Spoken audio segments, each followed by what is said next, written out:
Mtakatifu Deogratias wa Tunisia anayekumbukwa Machi 22 ni alama ya huruma na upendo katika nyakati za kukata tamaa.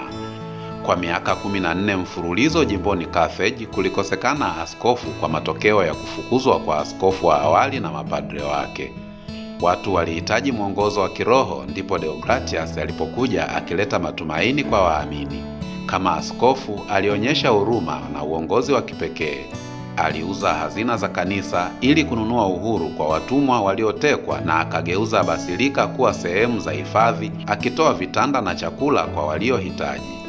Matendo yake ya kujitolea yalikuwa mfano halisi wa maana ya jina lake. Baada ya kifo chake, jina lake liliendelea kuenezwa. Nchini Afrika lilikuwa kama salamu maalumu kati ya Wakatoliki. Nasi sasa kupitia yeye tunajifunza kuwa hatukuzaliwa kwa ajili yetu wenyewe, bali kwa faida ya wengine.